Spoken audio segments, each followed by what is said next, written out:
Okay, economics of labor markets, markets for factors of production. So the markets for factors of production. Factors of production are inputs used to produce goods and services. So by factors of production, we basically mean the inputs used to produce goods and services.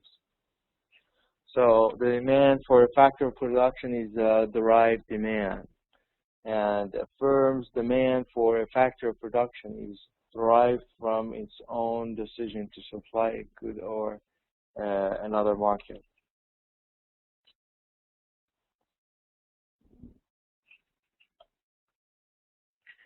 The demand for labor. Labor markets, like any other market in the economy, are governed by the factors of supply and demand.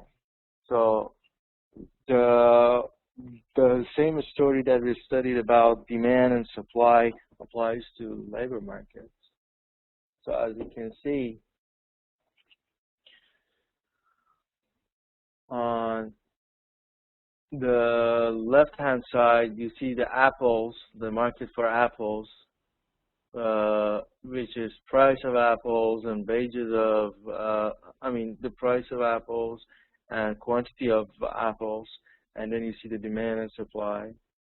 And on the right-hand side, you see the market for apple pickers, like labor market, and we see the demand and supply.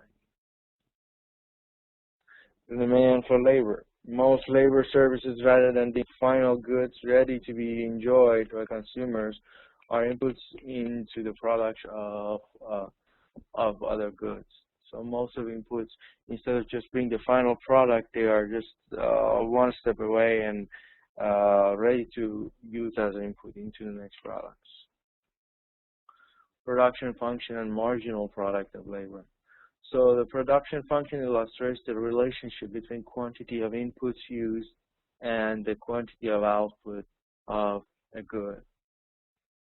So production function is input and output.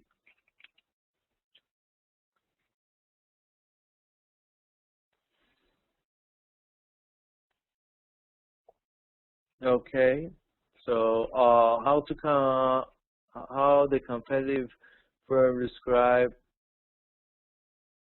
much more labor. So we have the number of laborers, number of outputs, marginal product of labor, and value of marginal product, the wages and profit margin. So we'll discuss the details though. As you can see, we have the production function, the quantity and the quantity of apples. So the marginal production of labor is the increase in the amount of output from the additional unit of labor. So marginal product of labor equals the quantity 2 minus quantity 1, which is the output, divided by the labors. So the increase in labor, the increase in output divided by the increase in labor equals the marginal product of labor. Diminishing marginal product of labor. As the number of workers increase, the marginal product of labor declines. So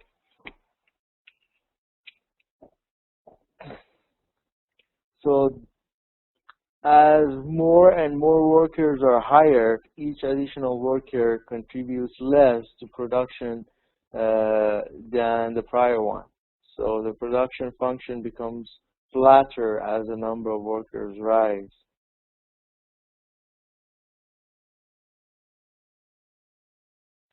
And this property is called diminishing marginal product. Diminishing marginal product refers to the property whereby the marginal product of an input declines as the quantity of input increases. So as you can see, the production function, the quantity and the quantity of apples.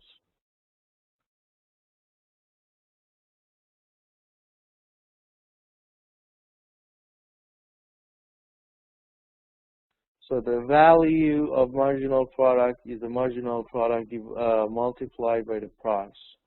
So it gives you the value.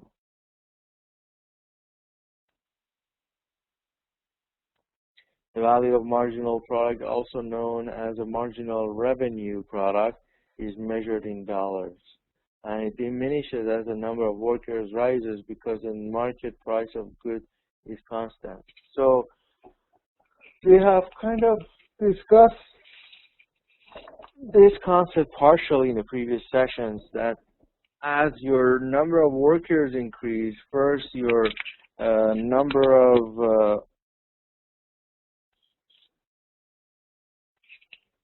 your product marginal product will increase, but then it will decrease later on because it starts to decrease, because the number of output that is increased will be reduced as the number of employees will increase. I mean, it will not increase as much as the first few employers that are added. So the value for marginal product and the demand for labor. To maximize profit, the competitive profit maximizing firm hires workers up to the point where the value of marginal product of labor equals the wage. So to maximize the profit, basically what we need to do is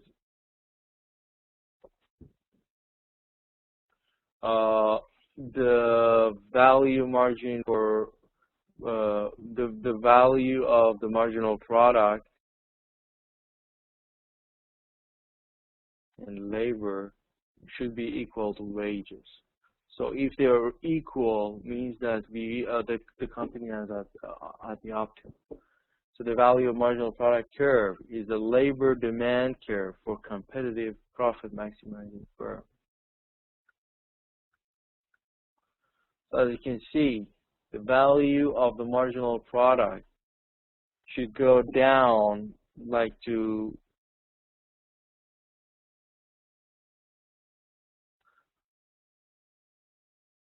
meet the market wage. So at the black point, you see it's at the optimum where the value of the marginal product and the wages, they hit each other.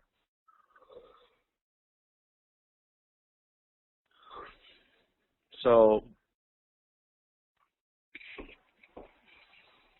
as you see, as the quantity of apple pickers or employees increase, eventually the value of the product margin is going to decrease.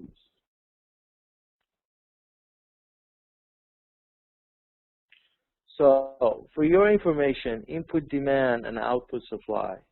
When a competitive firm hires labor up to the point at which the value of the marginal product equals the wage, it also produces up to the point at which the price equals the marginal cost. So the wage is actually equal the marginal cost. So the output price, technological change, and supply of other factors are the causes that the labor demand shifts forward. So the supply of labor. So the labor supply curve reflects how workers' decisions about the labor leisure trade-off respond to changes in opportunity cost. So the labor, an upward sloping labor supply curve means that an increase in the wages induces workers to increase the quantity of labor they supply. So basically the labor supply shows how the wages and how labor leisure trade-off works for the opportunity cost. And an upward slope for labor supply shows an increase in the wages and includes the labor day supply. As you can see here, so the quantity of labor is increasing as the wages go high. So they are willing to work more as they're paid more. And then changes in taste, changes in alternative opportunities and immigration also change the labor supply. So as we have immigration, as we have changes in alternative opportunities and changes in taste, it also adds to the supply of the labor. Equilibrium in the labor market. So the wage adjusts to balance the supply and the demand for labor. So there's always an adjustment that happens for the balance, supply, and the demand for labor. And the wage equals the value of the marginal product of labor. So as you can see here, the wages and price of labor. So the demand and supply of the labor, when they meet each other, we have the equilibrium. So we have the equilibrium of the wage and equilibrium of the labor. So quantity of labor and wage, when they hit each other at the demand and supply, means that the demand for labor and supply for labor, at the point that they are the same, we have the equilibrium.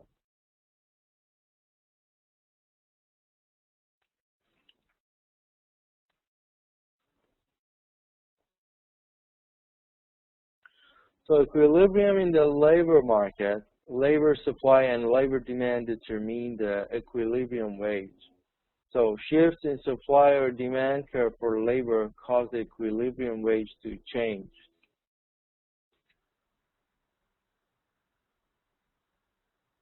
So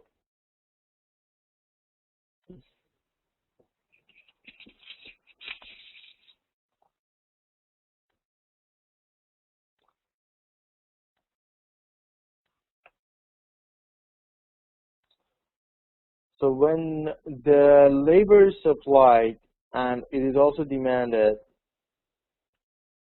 at the point that they hit each other or we have the equilibrium, that's where we will set the wage. So shifts in the supply or demand curve for labor cause the equilibrium wage to change. So if you remember from the equilibrium discussions we had about demand and supply, the same thing happens here. When we have higher demand for labor, then an increased supply of labor will bring down the need and they'll meet each other at the equilibrium. Or when the supply of labor is too much, then the demand will sort of increase and then they'll meet each other at the middle.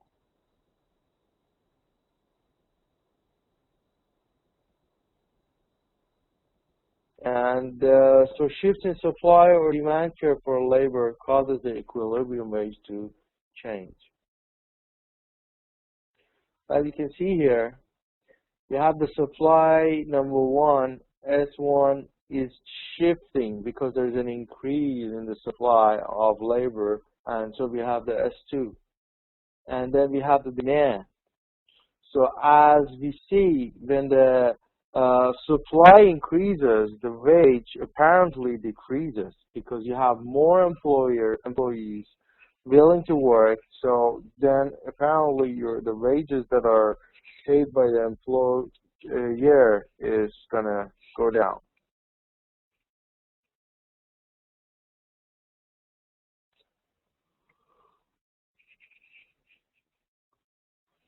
So shift in labor supply. An increase in the supply of labor results in a surplus of labor. So puts downward pressure on wages and makes it profitable for firms to hire more workers. and results in diminishing marginal product and lowers the value of marginal product and gives a new equilibrium. So as you can see, the supply of labor as it changes the whole scenario. Just having more laborers. First, you have surplus of labor. You have laborers that are not needed in the market first, or they are not put in the market. Then, in order for the company to take them in, firms will go and meet the supply.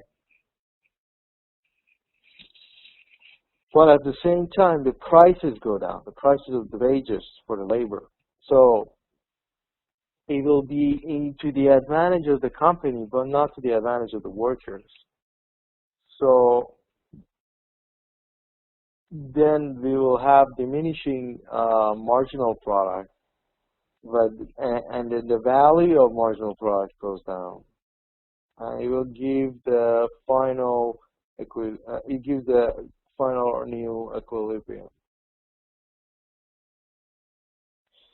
Yeah, as you can see here, we have a thing about shifting demand for labor. So this is different. So then again, a shift in demand and increase is always a shift upward or forward. So the D1 and D2, so the demand for the labor has increased. So then, as you can see here, as we have an increase in the demand for labor, it makes it profitable for the firm to hire more workers.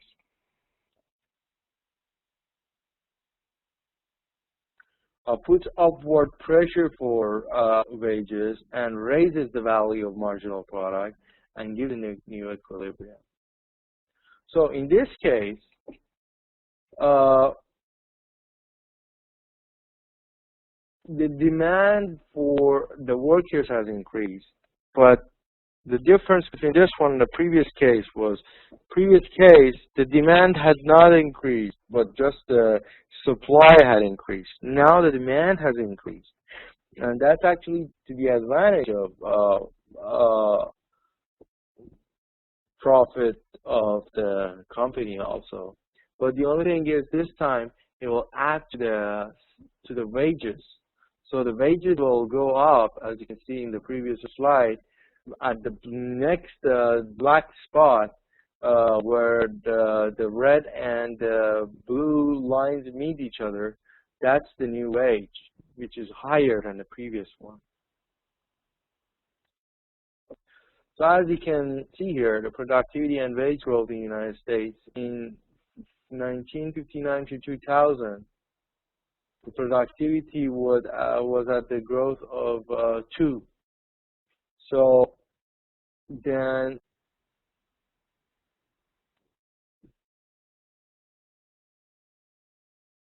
the consecutive years, you see productivity is increasing. And then suddenly in 73 to 95, we have a major decrease in growth and wages. And finally in 95 to 2000, we have another increase, major increase. Now, what is the capital? Capital refers to the equipment and structures used to produce goods and services. The economy's capital represents the accumulation of goods produced in the past that are being used in the present to produce new goods and services. So, by capital, what we mean is the equipment and structures used to produce goods and services. So economy's capital represents a calculation of goods produced in the past that are being used in the present to produce these goods. So price of land and capital. The purchase price is what a person pays to own a factor of production indefinitely. So what you pay to own a factory of production is called the price. And the rental price is what a person pays to use the factory of production for a limited time. So rent and owning is the only difference is the indefinite part and like for a certain amount of time. Resources, capital is different. Capital is like the products or what we have produced, right, the services. While resources is more of a general, all those things that we have. Human resource, yes, we can use it for human resource. We can use it for whatever we need. But basically, capital is what we have produced in the past, and we're going to use it in the present. But capital would not be the workforce.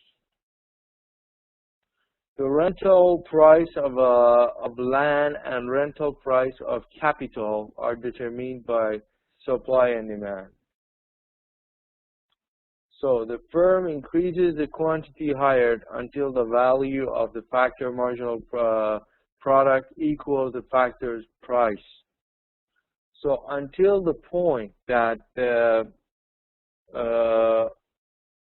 factor's marginal product and factor's price hit each other, the firm can continue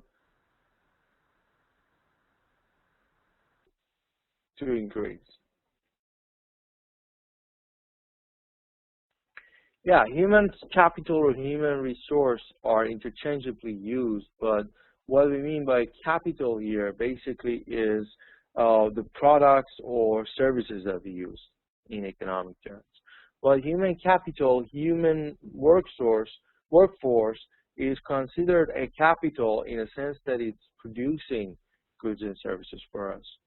So, but what we mean here by capital is only the products or the services that are produced in the past.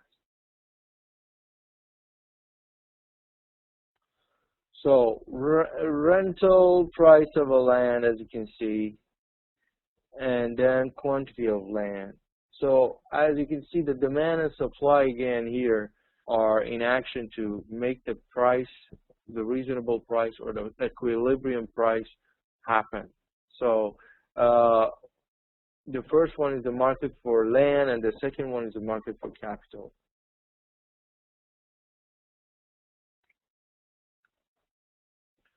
So each factor's rental price must equal the value of its marginal product. So the final goal is that the rental price be equal that the value of its marginal product. So they each earn the value of their marginal contribution to the production process. So either the land that they're renting and also the value of marginal product, both together will contribute to the production process. And there is a linkage between the factors of production. So the marginal product of any one factor depends on the quantities of all factors that are available. So a change in the supply of one factor alters the earning of other factors. So it's not the case that you say the earning of one factor changes and the rest is going to be the same. The whole scenario is going to change when we have an increase. And a change in earnings of any factor can be found by analyzing the impact of the event on the value of marginal product of the factor.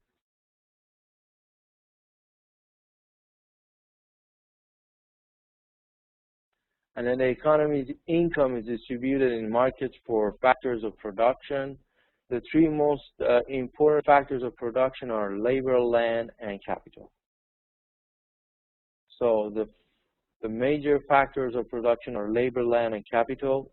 And the demand for a factor such as labor is derived demand that comes from the firms that use the factor to produce goods and services.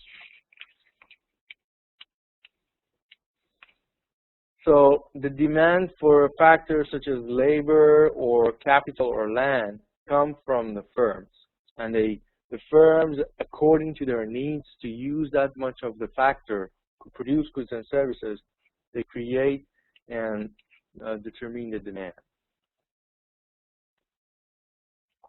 So competitive profit maximizing firms hire each factor up to the point at which the value of marginal product of the factor equals its price.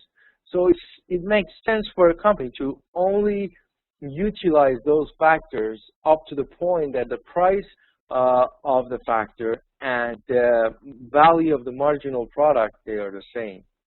Because other than if it's less, the company is not benefiting. So the supply of labor rises from individuals' trade-offs between work and leisure. So basically, individuals, when they decide instead of having leisure time to work, they will have a rise in, the labor supply. I mean, immigration and is also a part of work source, but generally, work source is going to be the same. So the only way that a work source is going to increase, the supply, is by them deciding to work extra hours and having less leisure time.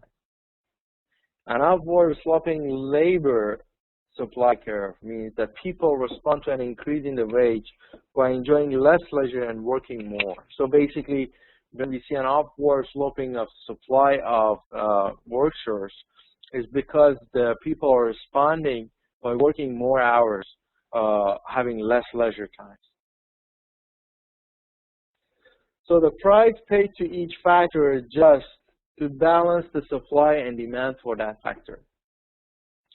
Because factor demand reflects the value of the marginal product of that factor in equilibrium, each factor is compensated according to its marginal contribution to the production of goods and services.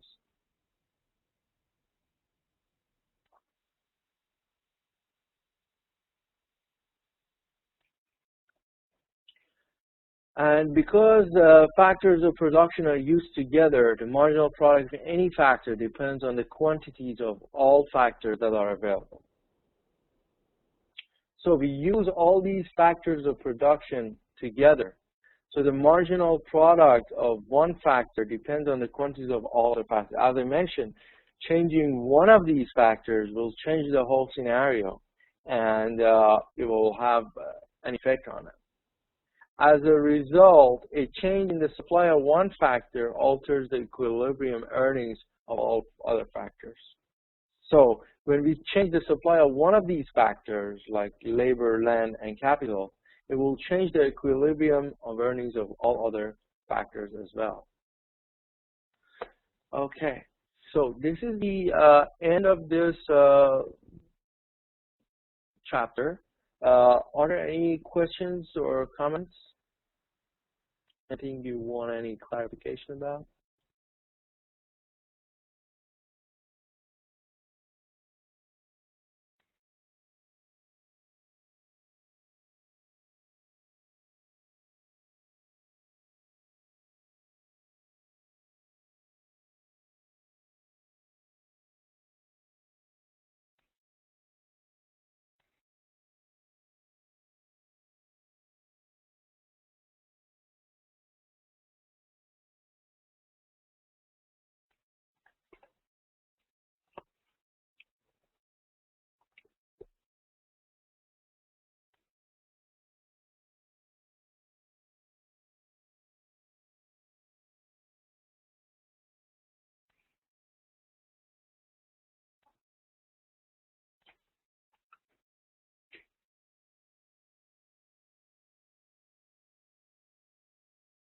Okay, very good.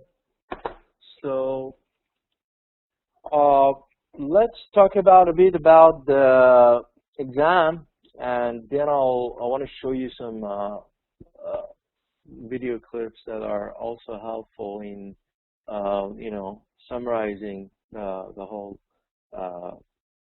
chapters that we did go through. So basically, it's pretty much the same concept as we discussed in the previous class.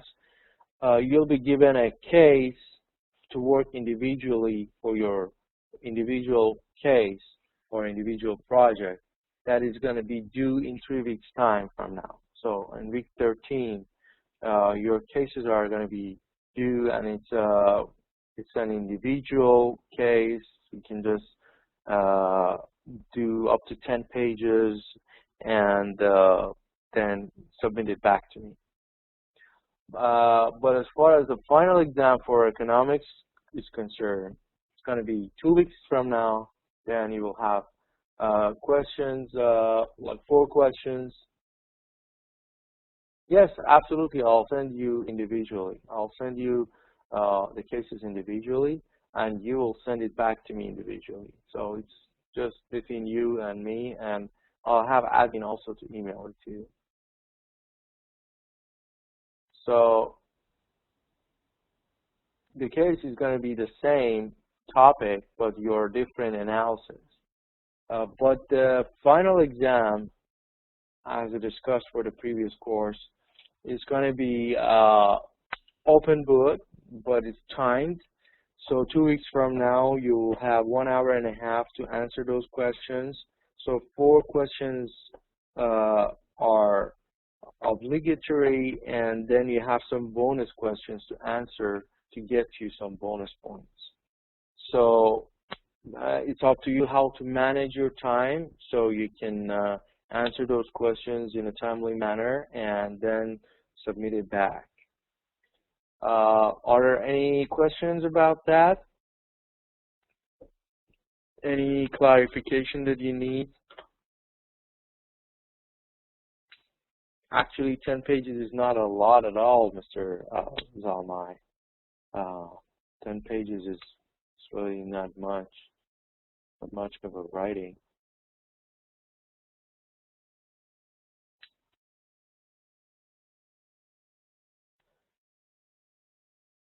The reference material, as we have discussed many times, are available on YouTube and Facebook and LMS.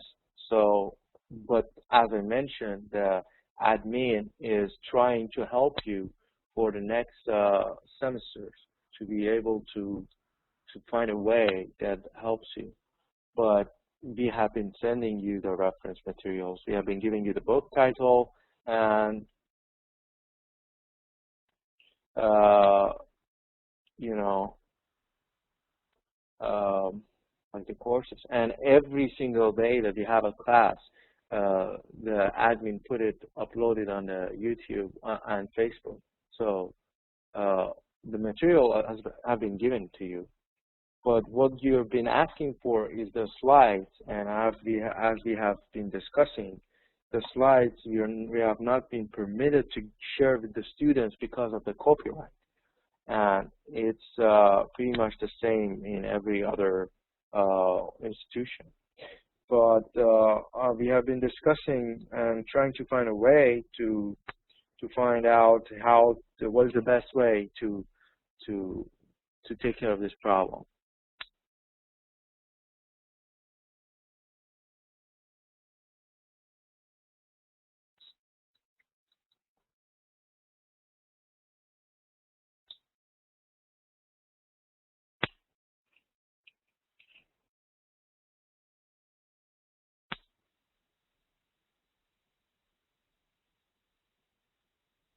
Okay.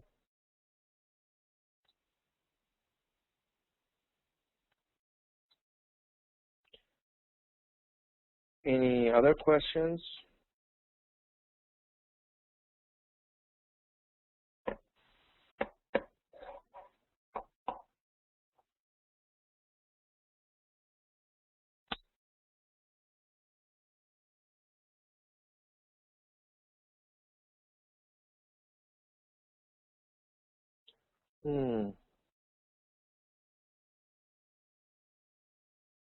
Oh yeah, sure. I absolutely send you.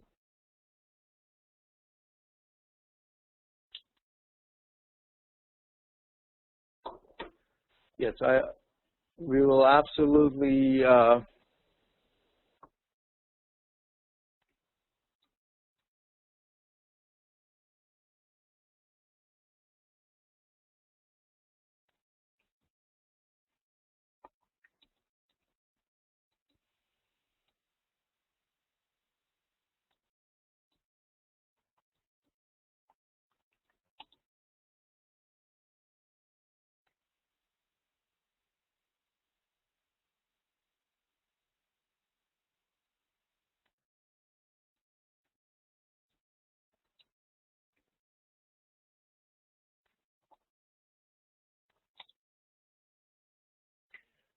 I type it down so that everybody can read it, those who don't have voice or for some reason cannot hear my voice.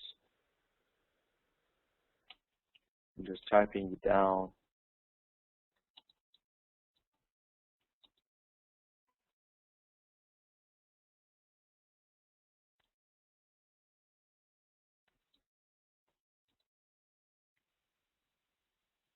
And it is going to be 4 questions.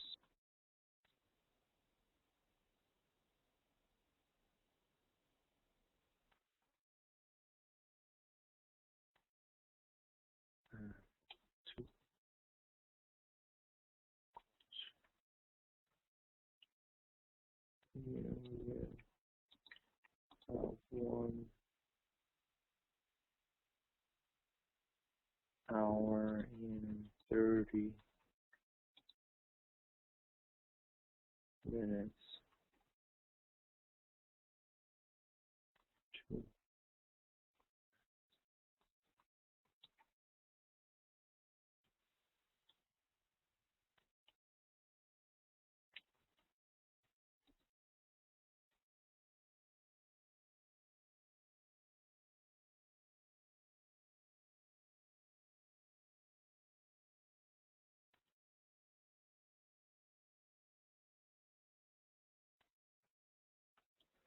Okay, so that is about your exam. Let me see.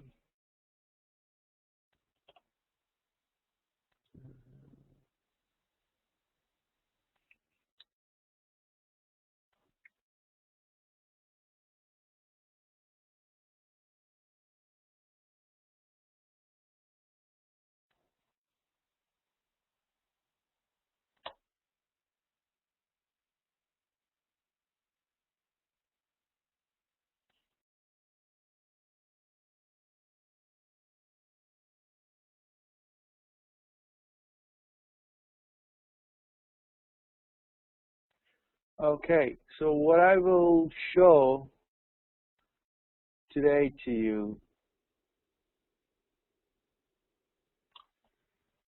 is about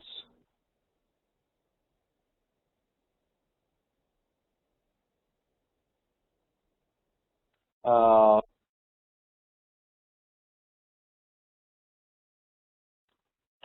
it's about it's actually one of the major gatherings in the world, which is called TED, which is the abbreviation of Technology, Entertainment, and Design. So basically what TED is they have been gathering in California for the past few years, and they invite like the innovators, educators from all around the world to come and share their innovative ideas. And basically,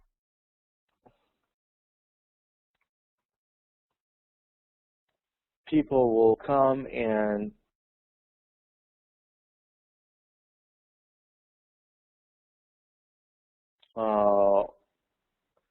share their ideas, talk about different topics, and a lot of scientists come and talk about their findings.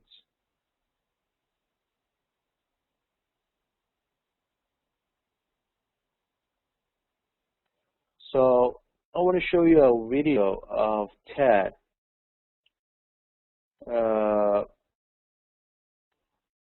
And how like one of them work, and basically how it's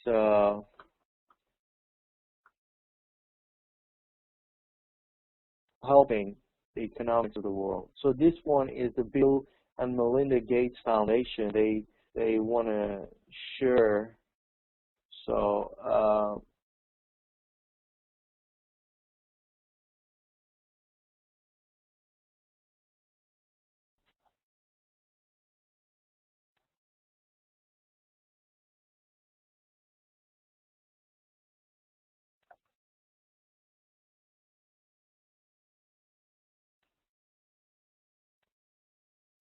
Okay, to answer your question, Mr. Zalma, open book means that you are allowed to use your book while you're taking the test or any other resources to answer the questions. The only thing is that the exam is timed and questions are not necessarily like just simple questions, whereas you just answer a certain concept question. These questions will ask you some scenario, and basically it's your understanding of the course which is going to be tested. And your examples are really important in making sure that you understood the course and you were able to you know comprehend whatever was discussed in the class. So that's why we're using an open book exam.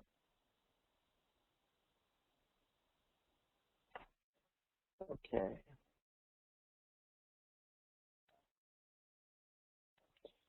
So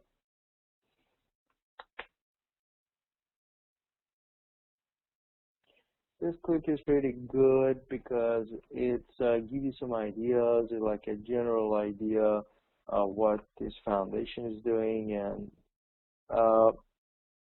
it's pretty amazing. Let me just go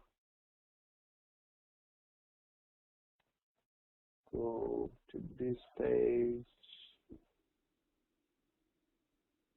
share my desktop. Okay. So we are going to try this.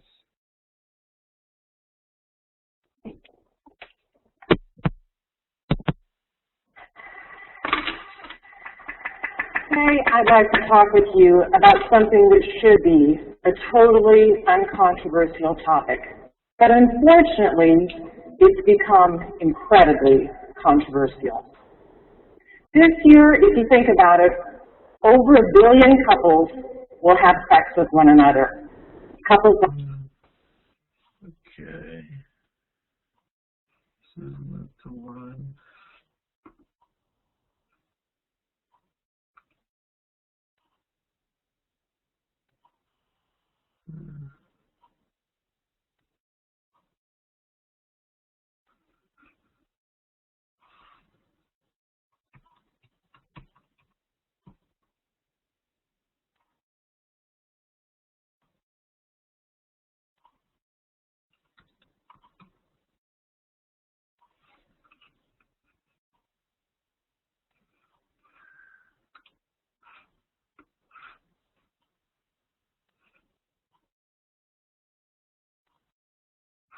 Okay, you need the summary.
Okay.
Okay. So I think it's ready.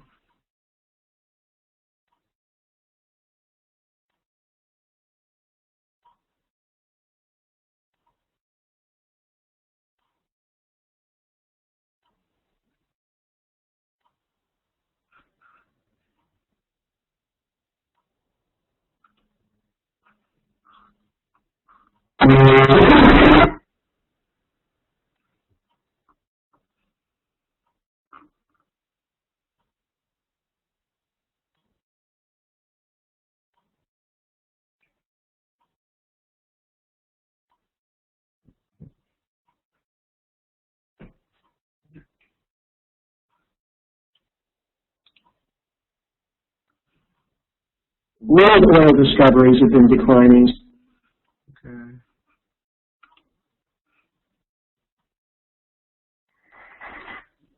Okay, sure.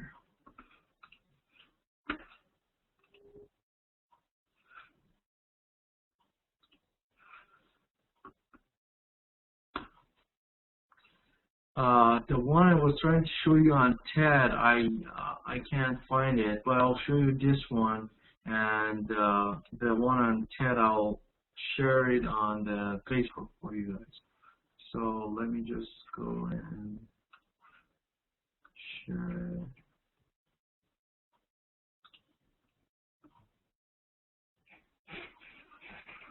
Okay. Oh, thanks for that, Will.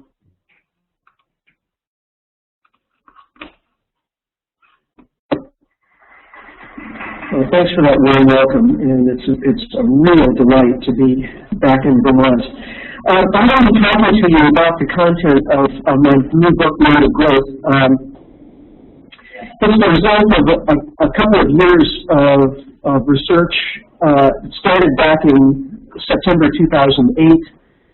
Clearly, something serious was going wrong with our economy at that point, and it occurred to me at that time that the crisis was being framed in terms that were too narrow, that only accounted for what was going on within the financial industry. But it seemed to me that there was something more to the story than that. So I started talking to people. I began interviewing people on Wall Street, former managing director of J.P. Morgan, various retired hedge fund managers. There's a feeling quickly emerges here. I tend to talk to retired people a lot because very often they know where the bodies are buried and they're willing to tell you. But a lot of former Wall Street people and a number of economists who work closely with energy and resource issues spoke also with people in the resource industry, petroleum geologists and others. My book has pages of acknowledgments, so I won't try to name everyone here. But very quickly, a picture started emerging that was very, very different from the one that we are accustomed to hearing through the media and through most of our political representatives. It's a very disturbing message, but it's one that I think is absolutely essential that we have as part of our national conversation. Because if this is true, it has enormous implications, not only for our economy, but for our political system and just about everything else. And I think it needs to be part of that conversation. If this is true, then we need to adapt to a fundamentally new economic reality. I'm suggesting that we are at a decisive turning point in our economic history, the end of economic growth as we've known it. Now, economic growth is something that every politician promises, and that every economist, or nearly every economist, I'd say well over 90% of economists believe is the normal and natural state of modern economies. However, nothing grows forever on a finite planet. We assume economic growth, and yet we live on a planet of limited resources. So common sense says that at some point we will reach limits to growth. I'm suggesting that we've done so, and just recently. Now, in order to tell you the story, give you some context, I have to start with energy because, well, first, energy is sort of my subject. I've written several books on it, but also the reason I'm interested in energy in the first place is that it's the prerequisite for everything else. All economic activity depends on energy, and we are living in a very remarkable era in terms of our energy sources, the quantities of energy we use, and so on.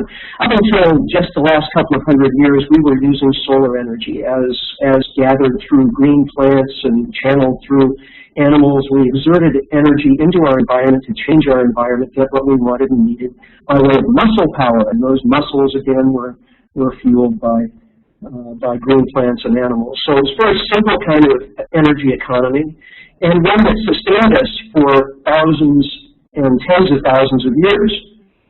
Just over the last couple of 100 years, we've gotten used to a different kind of energy economy, a fossil-fueled energy economy. Fossil fuels, of course, were created by nature over the course of the last few tens of millions of years, and are highly concentrated, energy-dense sources, and they have enabled a type of economy that never could have existed before. One way to explain this or to think about it, and I use this example in virtually every talk I give because it's so intuitively obvious, is to think of the last time you ran out of gas in your car and had to push your car a few feet off the side of the road. If you have a big car, you might have needed some help to do that. It's a lot of work. And in fact, if you were to imagine pushing your car, let's say 20 or 30 miles down the road, that would be the equivalent of 6 or 8 weeks of hard human labor. That's really a lot of work. Okay, now a single gallon of gas will do that for us, for which we're paying less than $4. So think of that, 6 to 8 weeks of hard labor energy equivalents for $3 or $4. You can't get labor that cheap anywhere on the planet. So that's why we've mechanized virtually every process of production and transport that we possibly could over the past 200 years. And that has given us enormous economic advantage. This is GDP per capita for the last 2,000 years. As you can see, even with empires rising, falling, there really wasn't that much change until just the last couple of hundred years. Suddenly, the amount of GDP, well, GDP, of course, is gross domestic product. It's basically the total amount of money that's being spent in an economy, but that's a kind of marker for consumption levels. We see consumption levels per capita rising dramatically in the last couple of hundred years. Largely, well, economists would say because of markets, could say, well, it's because of technology, but really, yes, those factors have been part of the equation, but this certainly wouldn't happen without fossil fuels. That last slide was per capita GDP, but of course there have been a lot more capitas to account for. The population has risen from under 1 billion at the beginning of the Industrial Revolution to 7 billion today. So multiply that per capita GDP increase by population increase, and that gives you some sense of the extraordinary scale of expansion in economic activity that's occurred over the past 200 years, and especially the past century. That's economic growth. Okay. Now, much of that growth occurred right here in the good old USA, because we had bounteous amounts of fossil fuels, coal, oil, natural gas. In fact, this is where the commercial oil industry really got its start and took hold, starting in 1859 with the first commercial oil well in Pennsylvania. And for most of the latter part of the 19th century and early 20th century, over half the world's oil in any given year was being produced from oil wells in Pennsylvania and Ohio and Texas and Oklahoma and California. We weren't just the Saudi Arabia of the early 20th century. It went far beyond that. Saudi Arabia produces, 18% of the world's oil right now. We are by far the world's foremost oil exporting nation.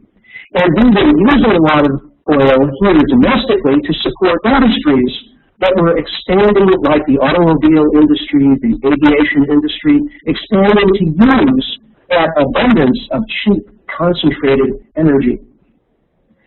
So the problem, actually, in the United States in the early 20th century was one of overproduction. We could make things faster than we could buy them and use them. So we solved that problem in two ways. First was the invention of the advertising industry, talking people into wanting more stuff than they realized that they actually wanted. And that took all sorts of forms, not just taking out ads in the newspaper, but new strategies like planned obsolescence, making products that would reliably break down relatively quickly so that people would want to replace them.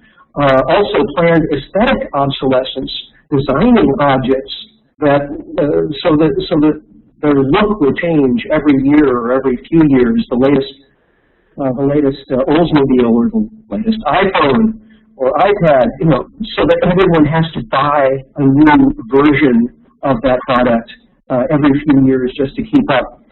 Well, that was one strategy that worked very well. The other strategy that we used to deal with the problem of overproduction was consumer credit. The automobile was a key moment in the industrial expansion of the United States. But automobiles in the early days were luxury items that very few people could afford, and most people were accustomed to buying things with cash. Automobiles were too expensive for people to buy with cash, so the car companies became also finance companies. So with consumer credit for automobiles, then the expansion of the housing mortgage industry, and then finally, toward the latter part of the 20th century, the expansion of the credit card industry, we see gradual, persistent, and over time, extraordinary expansion of consumer debt. So, in effect, the expectation of future growth becomes collateral for increasing debt. We internalize the idea that the economy is growing and that it will continue to grow, and the expectation is embedded in the American psyche that growth is the normal and natural state of affairs for the economy.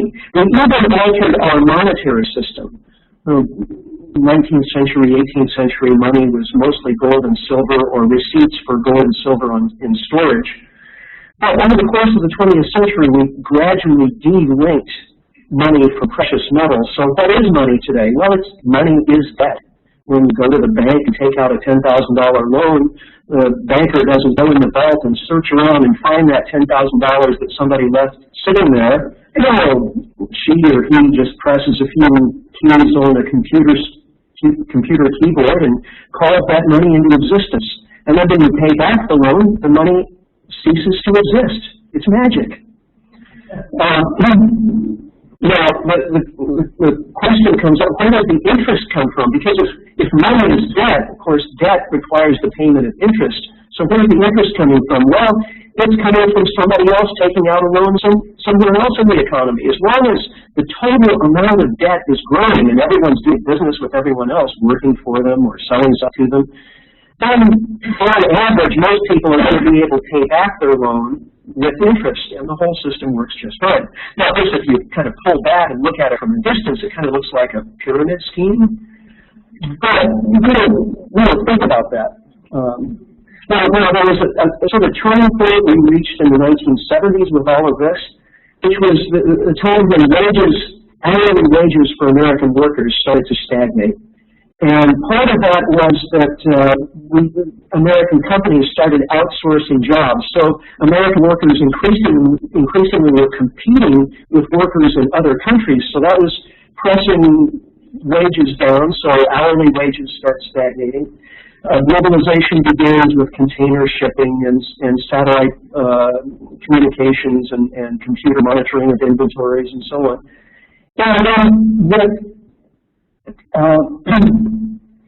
With wages stagnating, how are people supposed to keep up and continue increasing their rates of consumption? After all, advertising is talking them into doing that, and we want the economy to grow, and 70% of the economy is consumer spending, so we have to keep people buying more stuff, and if they're not making more money, how do they do that? Well, with more debt.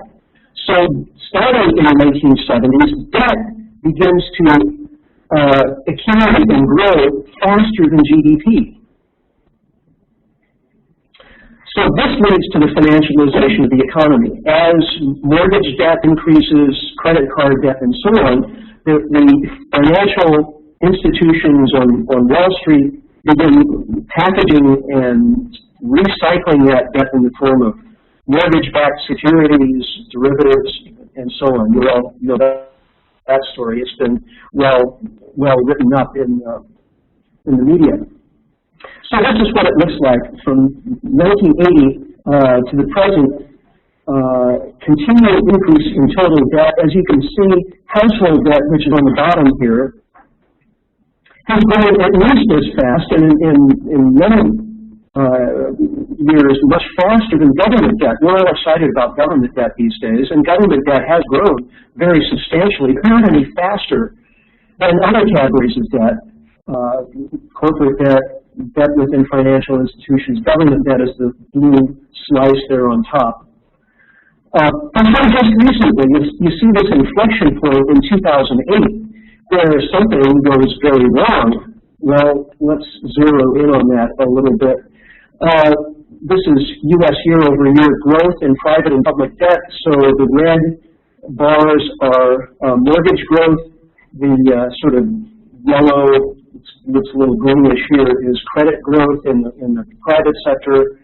And then the blue bits are U.S. government lending and borrowing. And this is net, so this is new debt minus retirement of old debt, okay?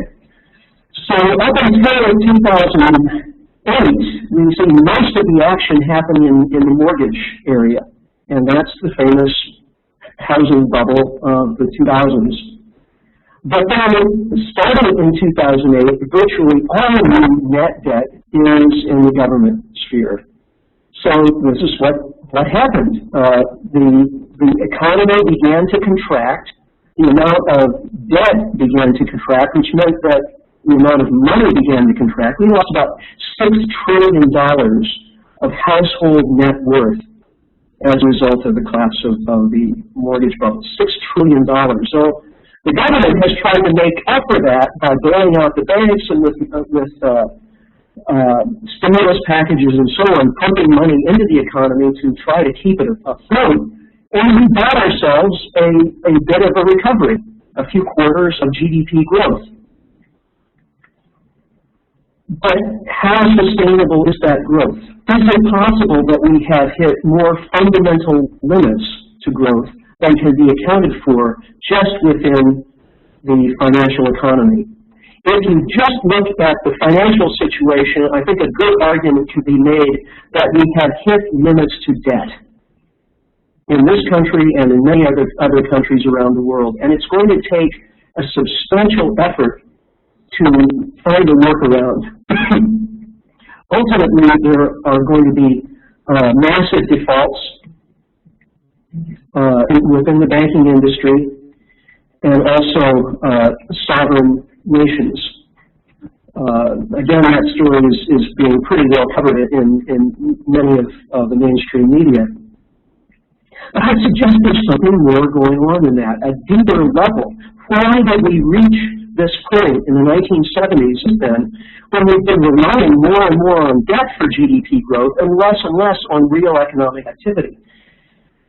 Well, I think it all goes back to this. There was a book published in the early 1970s called Limits to Growth. It was the best-selling environmental book of all time. Where did it come from? Well, it was written by a team of scientists who used primitive computers and primitive computer programs and early preliminary data to try to model scenarios. And they were modeling scenarios of what could happen with the interaction over time of population growth, resource depletion, and environmental damage from industrial processes. So they ran a number of scenarios. Their sort of standard run scenarios assumed abundance of resources consistent with what was then currently known, the amount of oil, gas, coal, minerals, and so on that people already knew about, and assumed constant rates of population growth and pollution and so on. And that scenario, which was a very robust scenario because it kept coming up again and again, no matter how they tweaked it, showed a peak and decline in world industrial output sometime in the first couple of decades of the 21st century. So they ran other scenarios where they doubled the abundance of natural resources and plugged in policy efforts to reduce population growth or to reduce environmental pollution. And the results were pushing back of industrial collapse by a couple of decades. So this was, of course, a very, very worrisome result. They reported it in the book, and it was immediately trounced by a lot of mainstream economists. Over the course of the next decade or so, articles came out in Wall Street Journal and The Economist and other journals suggesting that this was preposterous, the idea that there were limits to growth. And the critics took a couple of numbers completely out of context, out of that report treated them as though they were forecasts, which they explicitly were not. And of course, they used only the most pessimistic scenario. And when those numbers could be made to agree with reality in certain cases, then the whole report was trashed. Now, in fact, of course, the surviving team of scientists has rerun the scenario exercise using more sophisticated computers, better software, updated data, and the same robust standard run scenario keeps coming up again and again. And other scientific organizations around the world have gone back and looked at the limits to growth scenario study exercise and found that, in fact, given the situation of the early 19th century, early 1970s, the data that was available and so on, it was not just valid, it was extremely accurate. So we've been warned. We've had almost 40 years in which to prepare for the end of growth.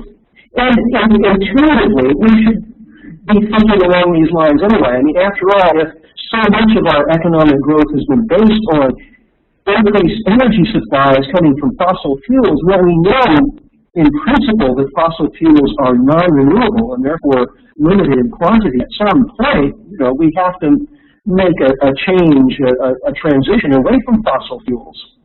Now, whether the base of this little mountain here should look a little wider on one side and narrower, or whatever, we can discuss that till the cows come home. What the resource base for coal or oil and natural gas is. At my institute, Post-Carbon Institute, we've done a lot of analysis on these subjects, and I've written several books. And my conclusion is that we probably have a lot less than most people think. Not because the hydrocarbon molecules aren't in the ground. Everybody agrees that there are enormous coal, oil, and natural gas resources. The problem is we go after the low-hanging fruit, and it's really only the low-hanging fruit that does us much economic good over the long run. If we're having to spend more energy to produce a barrel of oil than the barrel of oil will give us at the end of the day when we use it, well, who cares what the price is and all of it? It's just not worth it as an exercise. We can still use that oil as a lubricant or as a feedstock for plastics or something like that, but not as a fuel. And a tremendous amount of the low-grade hydrocarbon stuff remaining in the Earth's crust is kind of in that category or getting close to it. So the problem of fossil fuel depletion is not just a theoretical one. We've seen here in this country, I spoke earlier about how we were the world's foremost oil producer and exporter in the early 20th century. Well, of course, now we're by far the world's foremost oil importer. How did that happen? Well, U.S. oil discoveries, which are the vertical green bars, peaked in the early 1930s. They've been declining ever since. And U.S. oil production peaked in 1970. And it's not that we stopped looking. I hear this all the time from folks who say, well, there's still a lot of oil out there. It's the environmentalists who are keeping us from getting it out of the ground. No. We've made huge new discoveries in Alaska back in the 1970s and in the Gulf of Mexico in the 1980s, and the oil companies had no problems at all getting permits to access this stuff and pull it out of the ground. And even with those enormous new oil plays, still U.S. oil production, which peaked out at close to 10 million barrels a day in 1970, is down to about 5.6 million barrels a day today in terms of crude oil. And some years are better than others, but the general trajectory is pretty clear. No matter what we do with regulations or abolishing EPA, we could do all of that and it wouldn't make that much difference.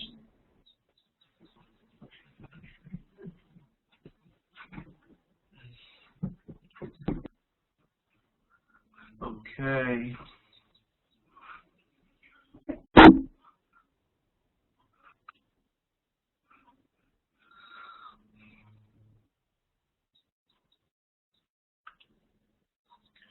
So,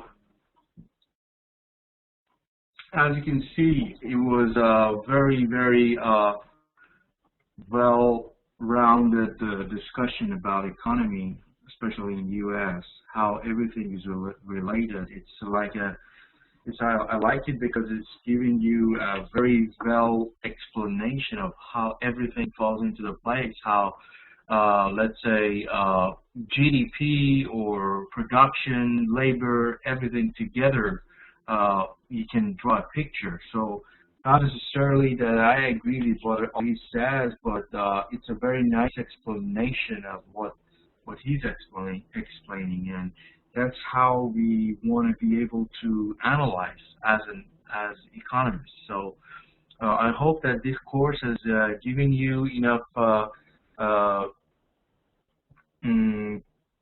understanding of exactly the concepts of economics and how we can utilize it and apply it into different scenarios, and at least some understanding of the basics and application of these rules and regulations, and how we are going to use it in our life, career, and future. So do you have any questions or comments? The part 2 is also there. I put both of them on the Facebook so that you can go and look at it later and review it. It's very useful and nice. So are there any questions or comments?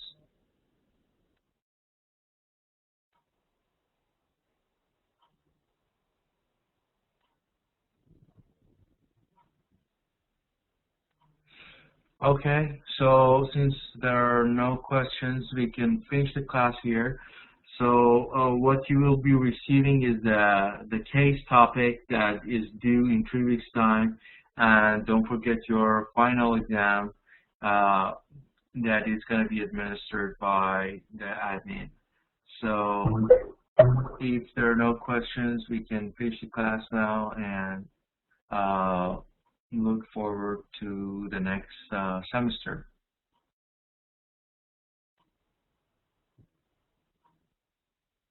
The final exam is in 2 weeks' time.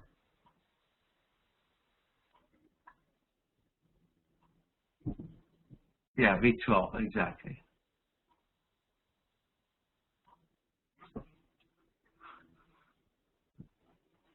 You're welcome. Thank you so much, everyone. Thanks and the deadline for the case study is in 3 weeks' time, 1 week after your final. It's an individual case. It's not a group work. Sure. Okay. Thank you, and I hope you have a nice week, and we will keep in touch via email, and if you want, we can have a question and answer class, but or you can just email me your questions. I can respond it back to you. It's up to you. So we could still have a class and just see if you have any questions or comments. You can come and we can discuss.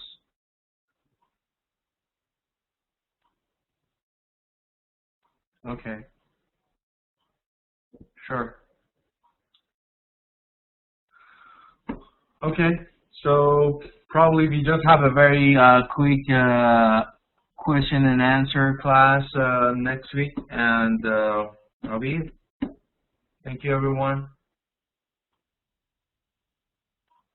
You too. Bye.